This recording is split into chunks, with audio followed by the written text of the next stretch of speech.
Welcome back. Young voters were a major force behind President Obama's 2008 win, but there's a new study that shows young activists may be preoccupied with other issues this time around and care little about the upcoming November elections. So what gives here? Here now to weigh in is Fox News contributor Stephen Crowder. Good morning to you, sir. Good morning to you, sir. Glad to be here. All right, so why aren't these young activists engaged in this upcoming election? Well, there are a few reasons. And, I always remember this line that my teacher, Monsieur Lalonde, gave me in the 11th grade. He said, if you don't vote, you lose your right to complain. And the occupiers who don't want to vote, really what it ends up doing is proving what everyone else, by the way, things that I have never said, but things that everyone else has said about them to be true, and that they're not really engaged in the political process. They're politically uneducated, low-life losers looking for an excuse to score free weed and commit random acts of unsanitary violence. I mean, you want to compare them to a legitimate movement. Let's look at something that's happened in recent memory. The Tea Party. They believed in political corruption. They thought the system was relatively broken. And they said, well, how can we work within the system to actually impact Washington? You look at what they did. They organized. They decided to keep one party accountable to the platform onto which they originally had subscribed, and they impacted and affected real change in the United States government. These guys are basically committing felonies, violence, and rape in the Occupy camps, and then they don't vote.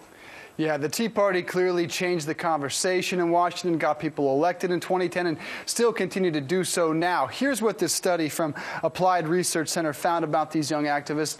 Again, the things you said were things other people have said about the occupiers. I would never say that, right, Dave. I would never say those things. Here's what they did care about, according to this study: racial justice, class division, gender issues.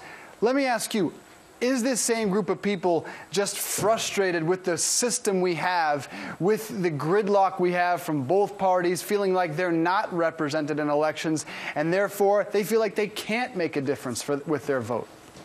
No, I think you're giving them too much credit. Listen, anytime you look at liberal movements, this is what's always happened. I hope this at least allows people to look back on the 60s protests and the flower power movement and realize it's the same. People used to say, well, man, we got stuff done back then. No, your movement sucked back then just like it sucks today. Back then there were violence, felonies, and rapes at Woodstock and in the 60s protests, and the same thing with the Occupy camps. Listen, here's the thing. If these people want to protest political corruption, I'm on board. I think that a lot of politicians are bought and paid for. As a matter of fact, I do have a list of top political donors of all time. 15 of the top 20, Dave, 15 of the top 20 are big unions, and they give virtually 100% to Democrats. You want to look at big oil, big pharma, the Koch brothers. By the way, I don't have any Koch brother money. I've been accused of it. Koch brothers, if you're watching, I'd love your money. I'd have a Koch brother chain and Koch brother rims. I'd be gaudy about it, but it's just not the case. Big unions pay for politicians and corrupt. Look at the kickbacks for GM or Wisconsin, or the consistent decline of our public education system, largely due to teachers unions. If they want to protest something, let's protest the big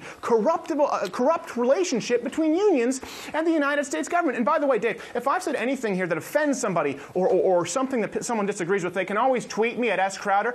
They can tweet me at @SCrowder, and I'll be sure to tell them, well, they have no idea what they're talking about. You might get a couple of tweets now. In all fairness, there's hundreds of millions of dollars spent on the right side of the political spectrum as well from large corporations, but you can tweet the man. He's asking for them right there. Stephen Crowder, thanks for being with us. Thank you so much. And I would never say those horrible things about the occupiers. You just heard those things, right. All right, coming up next, sure, you love you.